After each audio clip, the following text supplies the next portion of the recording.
क्या नाम है आपका दादा? गोरेला कहाँ से आए आप? सोमगांव। तो बस किस लिए आए थे आप यहाँ पर? ये किसान संघ की रैली में आए थे। क्या मांगे थी आपकी? अरे मांगे तो बहुत सारा, बीमा का पैसे नहीं मिल रहा हमको, इसकी मांग थी। अच्छा, तो फिर अभी जो सीएम साहब आए हैं उन्होंने क्या कहा आपको? वो मिलेगा पैसा तो। आपको क्या लगता है? हाँ, उन्हें मांग पूरी करेगा, वो बोल रहा है। अच्छा, और अगर मांगे पूरी नहीं करते हैं तो वो आएंगे, वो लड़ेंगे। फिर लड़ेंगे। हाँ। क्या नाम है दादा? जयराम, कहाँ से आए? हरीपुर। क्यों आए थे आप यहाँ पे? यही मांग लेने के आए थे साहब, अपन बिजली नहीं मिल रही, पानी नहीं है, कहीं ट्रांसफर, कहीं काम की मांग थी। तो क्या हुआ, सीएम साहब ने सुनी? हाँ, बोली तो है, अब सुन ले तो ठीक है, नहीं सुने तो कोई बात नहीं। नहीं सुनेंगे तो आगे चलेंगे? दिल्ली जाएंगे और क्या करेंगे। दिल्ली में काम मांग उठाएंगे अपनी? अपनी मांग उठाएंगे किसानों की। अच्छा, वैसे मांगे क्या क्या थी आपकी? मांगे तो साहब बहुत सारी है, लेकिन कर दे तो ये तो हम मुख्य मांगे बता दीजिए जो आपको जो ज़्यादा बिजली की ज़्यादा थी। बिजली हमरे काज नहीं मिल रही, खाद यूरिया नहीं मिल रहा हो, किसान परेशान, लाइट समय पे नहीं मिल रही, तो यही खेती का काम है अभी किसानों का। तो मामा जी तो बोलते हैं कि यूरिया के साथ खाद की कोई कमी नहीं है। नहीं, मामा जी तो बोलते हैं, लेकिन इतने कहीं छिपा ले कपत मामा जी भेज रहे हैं कि नहीं, कि मतलब यहीं के छिपा ले कहीं गोदाम भर दी। अच्छा, बहुत परेशान लाने लगी है साहब, खाद नहीं मिल रहा। बस एक ही बात है, वो तो हम साथ ही है, यही किसान संघ में ही आया। हाँ, मांग किसान संघ के लिए आया, अब ये मांग करने के लिए आया, अभी नहीं पूर्ति करेगा तो और भी करेंगे कोशिश। अब इतना तो उनको मान, मुख्यमंत्री जो करे वो सा हमारा थोड़ू तो कहीं नहीं है मान लो, पर मांग तो जरूर करांगा और करता रहेगा जब तक करेंगे, बस ये काम। ऐसा थोड़ी है कि किसान यहाँ नारे लगाते रहे और मैं और कहीं निकल जाऊं। और इसलिए मैंने तय किया कि पहले मैं किसान बहनों भाइयों के बीच जाऊंगा और आपके बीच आ रहा हूं, तो आपके प्रति प्रेम और श्रद्धा मन में रख के आया हूं और इस भाव के साथ आया हूं कि जो भी जायज समस्याएं किसानों की होगी वो पूरा करने में कोई कसर नहीं छोड़ेंगे। अरे सरकार काय के लिए चला रहे हैं, कोई अफसरों के लिए थोड़ी चला रहे हैं। अगर कोई चीज आएगी तो देखेंगे, हल करेंगे। और ये जैसा आप कहते हैं अन्य के हम भंडार भरेंगे, लेकिन कीमत पूरी लेंगे। और सरकार का कर्तव्य है कि कीमत पूरी देने में जी जान लगाए और उसमें हम कसर नहीं छोड़ेंगे। आज आपने, वैसे मैं किसान संघ का इसलिए आभार प्रकट करता हूं कि जब मुख्यमंत्री वल्लभ भवन में बैठे और पूछे कि क्या हाल है, तो कई बार कहते हैं सब ठीक ठाक है साहब, बढ़िया चल रहा है, लेकिन फील्ड में कई बार स्थिति अलग मिल जाती है। और इसलिए जरूरी है कि किसान के बीच में से जो चीजें आए वो सरकार के सामने सही ढंग से रख दी जाए। और जो मैं तो आपको प्रणाम करता हूं, आप रखते जाओ, हम करते जाएं। और जो बीच में किसान मंच होता है, अभी किसान संघ के हमारी टीम किसानों की समस्याओं को लेके आई थी। हमने कहा बाहर कहाँ को बैठा, वल्लभ भवन में बैठेंगे और अकेले मुख्यमंत्री नहीं बैठेंगे, मंत्री भी बैठेंगे और अफसर भी बैठेंगे, क्योंकि मुख्यमंत्री, मंत्री और अफसर है तो किसानों के लिए है, जनता के लिए, इसलिए तो ये सारी व्यवस्था है। और किसान संघ समय समय सही समस्या रखता है, तो मैं मानता हूं कि इसमें वो हमारे सामने सही स्थिति रखता है और हमारा धर्म पूरा करने में हमारी मदद करता है। मैं तो आपका आभारी हूं। कई चीजों पर चर्चा हुई है और इस चर्चा के अनुरूप किसान मंच के साथ किसान संघ का किसान मंच केवल ये नहीं कि जब बड़ी संख्याएं तभी आए। हर 3 महीने में हम किसान मंच करेंगे और इन सब समस्याओं पर, क्योंकि एक के बाद एक समस्याएं तो आती रहती है, समस्याएं दुनिया है तो आती रहेंगी एक साथ। ऐसा थोड़ी कि आज बात होगी तो कल कोई समस्या नहीं रहेगी, तो वो हमारा सिलसिला जारी रहेगा। आज आपने अनेकों समस्याएं मेरे सामने रखी है। पहली चीज मैं जोर देके कह रहा हूं कि बिना किसान की मर्जी के कोई जमीन उसकी अधिग्रहित नहीं की जाएगी। ये पूरे मध्य प्रदेश के लिए यूनिवर्सल होगा। विकास के लिए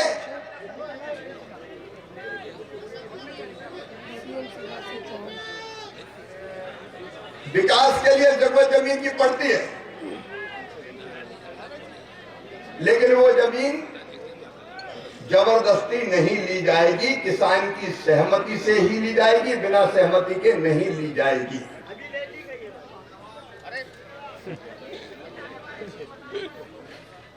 अतिवृष्टि, अफलन वायरस,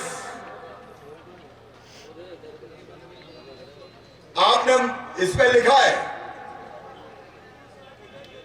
फसलों का सर्वे कराकर क्षतिपूर्ति और फसल बीमा योजना दिया जाएगा, तो वो निश्चित तौर पर दिया जाएगा। फिर एक बात मैंने पहले ही कही है कि एक सरकार बीच में आई थी 15 महीने के लिए और कई वादे करके आई थी, वादे पूरे नहीं हुए और इसलिए कई किसान डिफाल्टर हो गए। हमने फैसला किया है कि जो डिफाल्टर हो गए थे कर्ज माफी की घोषणा के कारण, उनके कर्जे का ब्याज हम माफ करेंगे, मतलब हम भरेंगे, ताकि किसान को दिक्कत ना हो।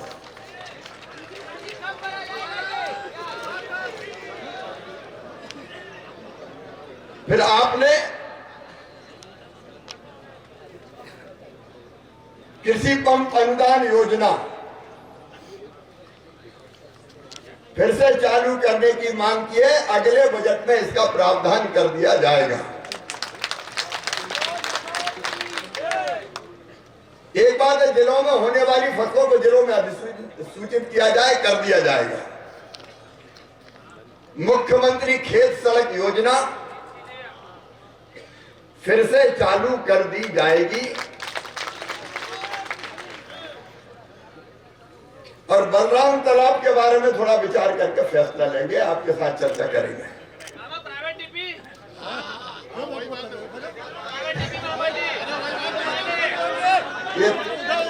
ये प्राइवेट डीपी और ये एक ही बात है ना,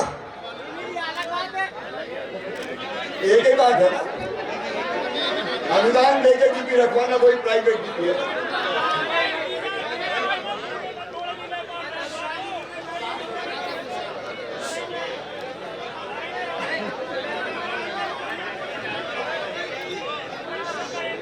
बोलिए भारत माता की। देखो रे भैया, ये मामई है जो ऐसे आंदोलन में आया, बाकी कोई आता है क्या बताओ? हम तो सीधे आएंगे और बीच में भी जाके बैठ जाएंगे। इसलिए पहले सुन लो, सुनाओ तो बोलो भारत माता की। इसके बाद गन्ना किसानों के बकाया की आपने मांग की है। मिल मालिकों से बात करेंगे और उनको विवश करेंगे कि वो बकाया किसान को वापस करें, किसान को वापस दें। जले हुए ट्रांसफार्मर 24 घंटे की कही, लेकिन 24 की जगह 36-32 हो जाए तो महाराज इतनी तो, अरे जल्दी बदलवाएंगे। इस पे भी करें। नहर की मरम्मत पूरे नहरों में जहां मरम्मत की जरूरत है मरम्मत करके टेल एंड तक पानी पहुंचे, इसमें कोई कसर नहीं छोड़ेंगे। और आप में से कई जानते हैं एक जमाना था जब भिंड मुरैना जैसे इलाके ने कभी पानी नहीं देखा था चंबल की नहरों का, उनको पक्की करके टेल एंड तक पानी पहुंचाने का काम किया था, तो भारतीय जनता पार्टी की सरकार ने किया था। और एक बात और मैं कहना चाहता हूं, और वो भी ध्यान रखना चाहिए कि 2003-4 तक मध्य प्रदेश में कुल सिंचित जमीन का रकबा था 7.5 लाख हेक्टर। कांग्रेस, राजा, नवाब, अंग्रेज सबने मिला के जो सिंचाई की जमीन, जितनी जमीन में सिंचाई की थी वो थी 7.5 लाख हेक्टर।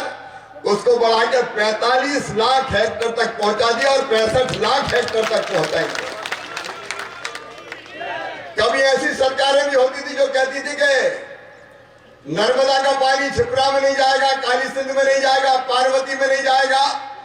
लेकिन आपने देखा छिपरा, काली सिंध, पार्वती और ऊपर अगर कहीं था तो हमने कहा नहर से नहीं जाएगी नर्मदा मैया, तो पाइपों में भरा भरा के चले चलो, मोटर से पानी खींचेंगे और किसान के सूखे खेतों की प्यास बुझाएंगे। तो सिंचाई में कसर नहीं छोड़ी, आगे भी नहीं छोड़ने वाले। और आज फिर नहरों की व्यवस्था के बारे में आपने बात कही, उनको भी परफेक्ट किया जाएगा। कहीं मरम्मत की जरूरत है तो मरम्मत की जाएगी। अगर सिंचाई का समय आता है तो ट्रांसफार्मर ओवरलोड होते हैं, उसके कारण चलते भी सरकार का भी नुकसान, किसान का भी नुकसान। और जहां जहां ओवरलोड ट्रांसफार्मर हैं वहां ओवरलोड के अलावा अतिरिक्त ट्रांसफार्मर रखने की व्यवस्था की जाएगी। अभी हमने सीएम जनसेवा अभियान चलाया था। हर पंचायतों में शिविर लगा के अगर योजना के पात्र हितग्राही कोई छूट गए थे, अलग अलग योजना, केवल किसान की नहीं, नाम जोड़ के लगभग 88 लाख नाम जोड़े। अभी हमने जो शिविर लगाए थे उनमें प्रधानमंत्री किसान सम्मान निधि के आवेदन भी आए और मुख्यमंत्री किसान कल्याण योजना के आवेदन भी आए। हमने अनेकों नाम जोड़े और वो नाम हम आपको सूचित करेंगे कौन कौन के जुड़े हैं। लेकिन अगर कोई छूट गए हो तो चाहे प्रधानमंत्री किसान सम्मान निधि हो, चाहे मुख्यमंत्री किसान कल्याण योजना हो, सम्मान निधि 6,000 के अतिरिक्त मध्य प्रदेश में 4,000 रुपया मुख्यमंत्री किसान कल्याण योजना के भी किसान के खाते में डाले जाते हैं।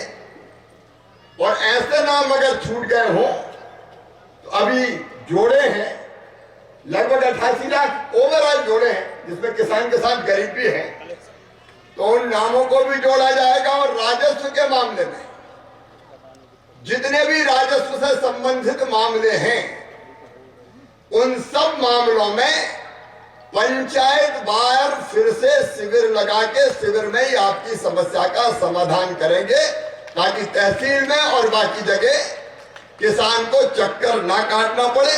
एक बार राजस्व के शिविर लगा देंगे, एक राजस्व के शिविर और एक बिजली की समस्याओं के, चाहे वो बिल हो चाहे बाकी हो, उसके शिविर भी अलग से आपने कहा है और मैं भी मानता हूं कि वो लगाए जाने चाहिए।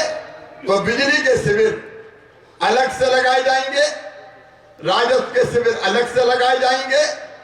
और आपने ये कहा है कि जमीन क्रय करने के बाद 7 दिन के अंदर नामांतरण भी कर दिया जाए, तो ये नामांतरण करने की व्यवस्था भी कर दी जाएगी, ताकि नामांतरण के लिए फिर भटकना ना पड़े। अरे जय बोलो तो जोर से बोलो, भगवान बलराम की। इसके बाद पट्टे देने की, और ये कौन सी प्रदेश की मंडियों में मान्य परीक्षण हेतु टेस्टिंग मशीन, डॉकेट, तो ठीक है डॉकेट टेस्टिंग मशीन लगाएंगे। और उस समय किसान मंच में बात हुई थी बड़े तौल कांटे, तो वो बड़े तौल कांटे भी लगाए जाएंगे ताकि जल्दी तुलाई पूरी हो जाए। एफपीओ जो किसान संघ ने बनाए हैं उनके बारे में चर्चा विस्तार से मेरी हुई है, तो उस दिशा में हम लोग काम करेंगे।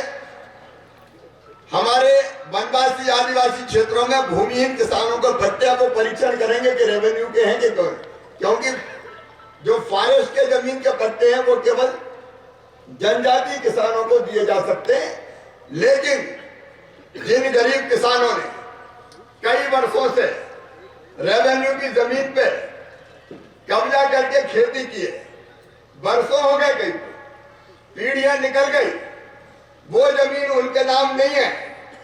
हम ये फैसला कर रहे हैं कि रेवेन्यू की जमीन भी जिनके पुराने कब्जे, अभी की बात नहीं करते, नहीं तो चरणों की जगह नहीं बचेगी, फिर कोई जगह नहीं बचेगी।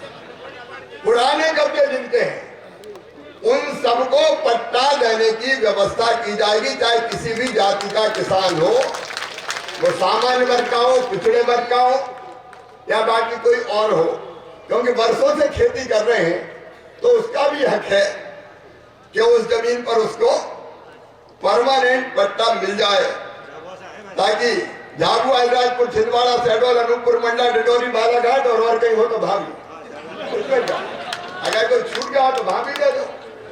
पुराने अगर कर रहे हैं, पता चला कि 50 साल से कब्जा तो नहीं देना चाहिए, खेती उसके पास है, पत्थर उखाड़े, खूंट खोदे, जैसे तैसे खेती के लायक जमीन बनाई और फिर आगे रेवेन्यू वाले की तो सरकारी जमीनें हैं, और इसलिए इसका भी समाधान किया जाएगा।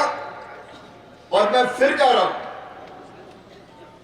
अगर मुझे करना नहीं होता तो मैं आता ही नहीं, मैं तो उधर से निकल जाता, लेकिन किसानों का हूं और इसलिए मैं फिर एक बात कहता हूं, कई बार सरकार को जमीन की जरूरत पड़ती है, बांध के लिए पड़ती है, नहर के लिए पड़ती है, शहरों के विकास के लिए पड़ती है, लेकिन फिर मैं कह रहा हूं चाहे जो व्यवस्था करनी पड़े मैं करूंगा, बिना किसान के मर्जी के जमीन नहीं ली जाएगी, ये मैं जोर देकर कह रहा हूं। आप सब इतनी बड़ी संख्या में मध्य प्रदेश की राजधानी भोपाल आए, मैं आपका स्वागत करता हूं, और मिलेंगे, बार बार आएंगे, और कहीं भी मिल जाओगे तो वहां भी आके मिलूंगा और मिलकर समस्याओं का समाधान करेंगे। और जो गड़बड़ करने वाले लोग हैं, चाहे वो कोई हो, उनको नौकरी करने के लायक नहीं रहने दूंगा। एक बार मेरे साथ बोलिए, भारत माता की, भगवान बलराम की। बहुत बहुत धन्यवाद। कुछ चीजों